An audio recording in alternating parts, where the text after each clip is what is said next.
жвачка, джинсы и кока-кола – это не мой путь. Мне не нужна эта канцелярия тупая. В городе завелся оппортунист. Бросают в мотоцикл с люлькой ночью, там везут куда-то, запирают. Но это отдельно. Мы достаточно наклепали бомб ядерных. Меня призвали в очередной раз. Мне это не понравилось. Я просто вышел в окно призывного пункта и поехал с девушкой в Абрау-Дюрсо. Перенесу пользу Родине гораздо больше, если буду развиваться как художник, а не как солдат, который там лопаткой роет какие-то окопы.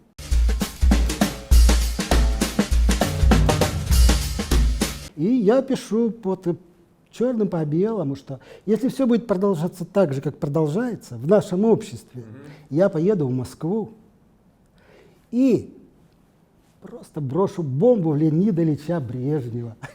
А кому ты это писал? Другу, Алексею Дмитриеву, с которым мы там дружили. Да. Все.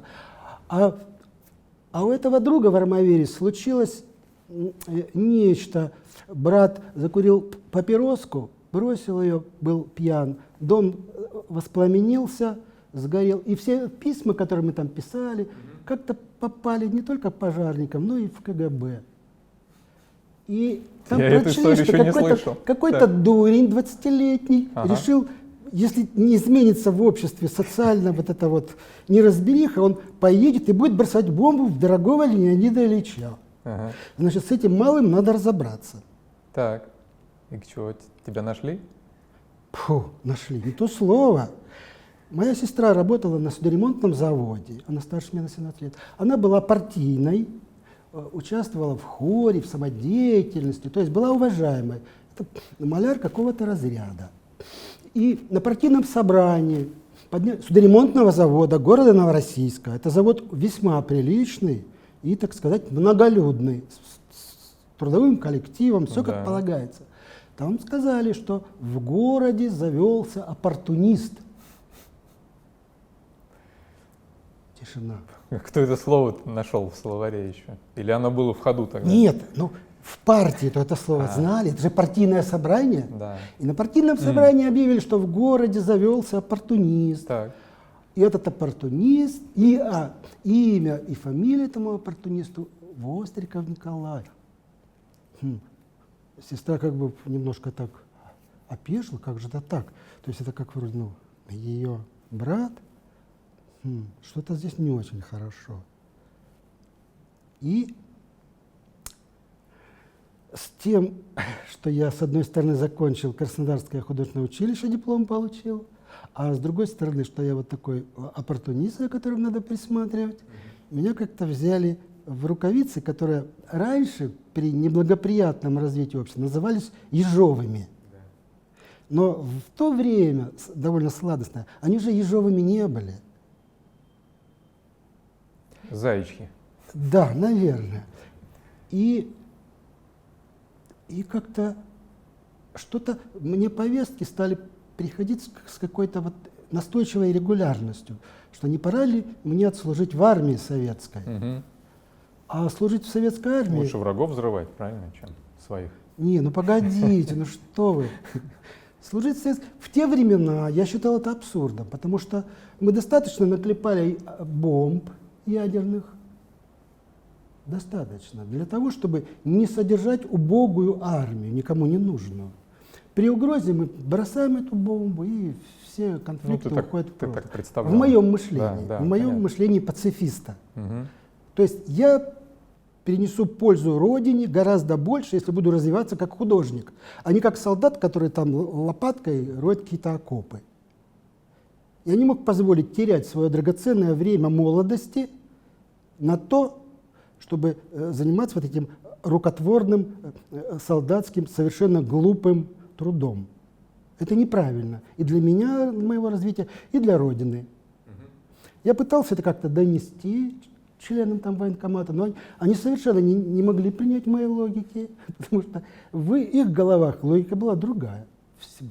Все должны там положенное отслужить, а дальше гуляй где хочешь. Ну и вот. А поскольку мне как бы выбора не оставили, понимали, что какой-то я такой с приветом человек, и надо меня немножко повоспитывать, меня все настойчивее и настойчивее вот, предлагали пойти в ряды советской армии. И когда я говорил, что это не моя стезя, мне-то это зачем? Мне говорили, ну, дружок, давай так, мы призовем тебя, ты будешь служить в городе, мы не пошлем тебя там в Магадан, во Владивосток, там, в какие-то точки. И по воскресеньям будем отпускать тебя домой. А какие у тебя были планы на это? У меня были отрицательные планы. Нет, на это понятно. Нет, вообще... Мне это не нравилось. Ну, да. Мне такой компромисс не подходил. Говорю, нет, я как-то нет. Вы знаете что? У меня голова болит. Нет, говорит, вот когда голова болит, этого недостаточно. Надо, чтобы болезнь была посерьезнее. Ну ладно, сделаем посерьезнее болезнь. Ну вот такие вот глупости. И потом как-то вот я потом это описал в дневниках. Волга, это цвета белой ночи, подъехала к дому, к нашему, где я жил. Из нее вышел человек, вежливо вызвал меня, чтобы не пугать там маму, все. Представился просто там каким-то там чиновником небольшим. Посадили меня в машину и увезли в КГБ Новороссийское. Это был майор Савченко. И мне нравилось, что там, где сейчас КГБ, там было гестапо во время войны. Все серьезно. Столы привинчатые к полу, там стулья не двигаются, на окнах решетки. Но чистенько, все аккуратненько, вот как здесь. И с тобой разговаривают, по-хорошему, как мы, по-доброму. Да, как мы с тобой. Конечно, да. Что же, зачем бомбу бросать? Вот твое письмо, а там подчеркнуто уже, красное. Поеду в Москву, брошу бомбу в Леонида Ильича. Ребята, как-то, вы же понимаете, мы же все понимаем. Так а что хотели-то? Хотели, чтобы я все-таки пошел в армию, был правильным человеком советским, глупостями, не была занята моя голова. Ведь я же способный мальчик, в принципе, никого не обижаю. Вот уговаривали. А с другой стороны, это уже другая повесть, и рассказ этот должен поменять краски. То есть палитра полностью должна поменять краски на, скажем так, черно-коричневые и так далее, сгущающиеся такие, когда я свой вот этот мистицизм продвигал в сторону того, что я докажу им все равно себя, что я прав. То есть мы словно бы схлестнулись, две силы. Сила социальная, в принципе, нормальная, добрая, и сила индивидуально субъективная, не очень нормальная, яростная, но и тоже добрая. Я, в принципе, был не против того, чтобы все происходило так, как происходило, только было бы более честно, чем оно есть. И случилось, что случилось. Меня призвали в очередной раз. Мне это не понравилось. И я не то чтобы я выпрыгнул в окно. Окна были открыты, там на юге жарко, тепло. Я просто вышел в окно призывного пункта и поехал с девушкой в Абрау-Дюрсо, чтобы хорошая погода, облака в небе. Я думал так, я приеду и все расскажу по-честному, что ничего страшного в этом нет, что я так себя веду, потому что я немножко не в себе, я немного болен. То есть у меня там справки есть. Я не знаю, надо ли об этом рассказывать в связи с течением этого повествования, или это отдельная история, когда я свою субъективность развивал в сторону метафизического воплощения, такого яростного сопротивления. Я только скажу так, что у меня была справка о том, что я серьезно болен, что у меня есть,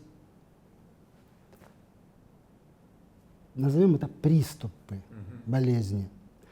Есть справка, я на нее опираюсь.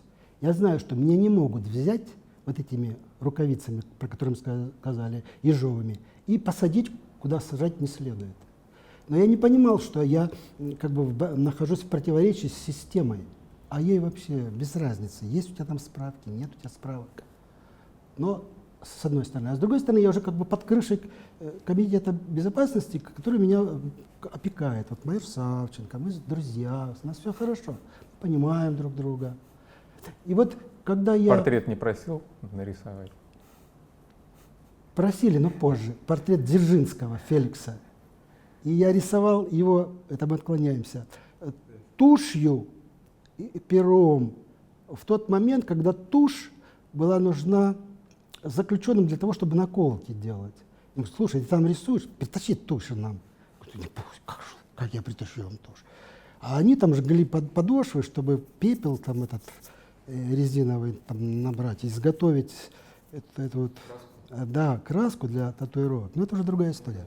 И таким образом как-то вот все запуталось до такой степени, что я вернулся из Абрау-Дюрсо и получил уже повестку не просто к службе в армии, а на суд, в суд. Вот Иосиф К. получил повестку в суд. Ну ладно, ничего страшного. А дальше оказалось, что нет, не так уж это ничего страшного. И потом перелистываем несколько страниц, может быть, когда-нибудь вернемся к ним. Когда меня уже запечатали куда надо и воспитывали как надо, приходит мой друг, майор Савченко, говорит, слушай, ну как, тебя не обижают здесь? Я говорю, да нет, не обижают, вроде я. Ну ладно, ну ты смотри, если что там, говори, мы тебя... Я говорю, да, спасибо, вы мне уже хорошо сделали, поэтому все нормально, все нормально. И таким образом я понимал, что мои амбиции уравновешиваются вот этим сопротивлением социального слоя, который как-то тихо-тихо на меня давит. То есть он не дает мне проявлять мое «я» согласно вот экзистенциальным желаниям. Я заявляю, что да я прекрасный парень, я могу... Более того, если надо, берите меня на службу, я буду работать просто на вас. Да нет, таких дураков мы не берем. У нас уже набран штат. Да, художники нам не нужны. Такое дурье. Ну ладно, тогда оставьте мне мою свободу. Нет, это мы тоже сделать не можем, потому что надо же воспитывать коллектив. Ну вот, и пришлось остановиться на том, что развиваться надо далее. И я работаю на... Ой, какая красивая глава, но об этом как-нибудь позже. О стуке в дверь, о том, что тебя берут под белые ручки, там бросают в мотоцикл с люлькой ночью, там везут куда-то, запирают, но это отдельно. Вот. И как-то выходит, что надо самому заниматься своей судьбой, и никому ты не нужен в том, что открыто заявляешь, да нет, я способен на больше, чем то, что вы мне предлагаете. И с одной стороны, меня освобождают из мест лишения свободы, из состройки народного хозяйства домой, а с другой стороны, отменяют постановление суда, как вроде бы реабилитируют, как бы не совсем законы. Они пересмотрели дело, я писал Подгорному, и там направили на доследование, и выяснилось, что я как бы не очень виновен, но я уже отвиноватил это все за 2 года. Так сложилось, что я и долг этот отдал, не совсем справедливый, и срок закончился, то есть одномоментно. И я возвращаюсь, и в 1974 году плыву по реке, будучи отчасти свободным, отчасти, потому что за хвост меня держат. 50 лет назад. Да, говорят так, с одной стороны, ты вроде бы парень такой действительно немножечко хороший и больной, давай мы проверим, какой ты больной. И так в дурдом меня хопа забрасывают. Что-то я прихожу туда, а там не очень весело, совсем не так, как у Достоевского там, или у Гоголя, а прям вот натурально. Вот эти вот сумасшедшие ходят перед тобой, не играющие в литературные персонажи, а живые сумасшедшие. Ты там как-то там в угол куда там забился, ждешь, когда решение будет принято по тебе, хотя уже вроде бы все получилось, вроде бы все состоялось, и так далее. И я понимаю, что да, надо дальше двигать, надо прямо на Москву, только уже без бомбы на Леонида Ильича, а по-хорошему. И да, подаю заявление, вот, привожу работы и поступаю в Строгановское училище. Вот это уже следующая глава по восхождению на лестнице моих амбиций. И буквально 1 сентября я прихожу в институт, уже довольно зрелым человеком, прошедшим 24 года, сколько? Прошедшим, да, прошедшим ряд испытаний разного свойства. Не такой мальчик, который, знаешь, нигде не побывал. Я же кое-что посмотрел, кое-что видел, знаю, что почем. Меня уже просто так не купишь, не возьмешь, не договоришься. Я уже слишком дорого стою для того, чтобы со мной работать. И как профессионал, в том числе, как художник рисующий. Я прихожу 1 сентября в Строгановский институт, уже зачисленным как студент. Нас ведут экскурсии по музею, и я вижу классный музей в Строгановском институте, прекрасные работы музейного качества, любого. Думаю, да, я попал в хорошее место, И буквально 2 сентября, когда мы начинаем уже учиться как студенты, я понимаю, что я опять попал в какое-то художественное училище, я опять попал в канцелярию. То Иосифу К. повестка приходит, то Иосиф К. не понимает, какого хрена общество развивается таким канцеляроподобным, безобразным методом. Ну нельзя так. У меня уже нет того драгоценного времени детского, когда я могу позволить себе шалости развиваться абы как. Здесь там 5 часов там, на рисование там, фигуры или 25 часов. Здесь там лепка фигуры еще там 40 часов. Да я могу это сделать буквально там за 3 часа. Мне не надо 40 часов, мне не надо 50 часов, мне не надо глупых предметов. Вы что сделаете со мной? Я пришел в другое учебное заведение. Мне не нужна эта канцелярия тупая, мне не нужны преподаватели. В большой литературе пишут так. Сальвадор Дали там проучился там полгода и вылетел к черту, потому что он считал, что это не для него. Или там Пикассо, я могу ошибаться, но думаю, что это так. Тоже проучился там день-два и сказал, да, это не для него. Но я так не мог сказать, потому что у меня не было шанса на судьбу вот тех великих, которые живут за рубежом. Я знал, что мне нужна вот эта справка. Вот этот анекдот был, что если ты без справки ты верблюд, там, или как вот это, по телевидению все время говорили. Я понял, что все, я попал в ловушку на 5 лет. И ничего хорошего в этом не будет. Кроме того, что я обзаведусь друзьями, знакомыми, ну и освоюсь территориально. Все-таки Москва не маленькая деревня. И по тем временам, когда не было гаджетов, когда не было средств коммуникации, таких мобильных, любая связь, она была более подлинной. Она была ближе к тому, что называется сегодня экзистенциальным состоянием, когда ты общаешься на уровне действительно настоящем, а не каким-то поддельным. Но одним словом, я смирился с тем, что впереди 5 лет, и мне надо будет спокойно доучиться и так далее. И пошел по вот этой вот восходящей, когда ты понимаешь, что другого как бы пути нет. Но шумок о том, что ты какой-то не совсем социально благополучный, он был. И когда студенты, окрест, те, которые назывались диссидентами, еще там кем-то, спрашивали, слушай, ну ты же, у тебя же как-то есть потребность иного. Почему состояние? Почему ты там не знакомишься там, с москвичами, с теми, кто занимается подпольным искусством и так далее? Я понимал, что все эти дороги как бы не для меня.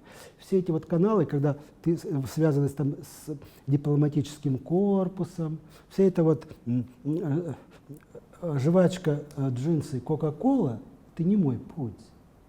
Я не собираюсь выступать против страны, против России в целом, потому что здесь надо как-то разобраться в том, что есть что. И путь диссидентства, путь прямого сопротивления официальному искусству для меня был закрыт как путь недостойный, мелкий и неинтересный. Надо искать. Ты так его ощущал? Да. надо искать свой путь развития.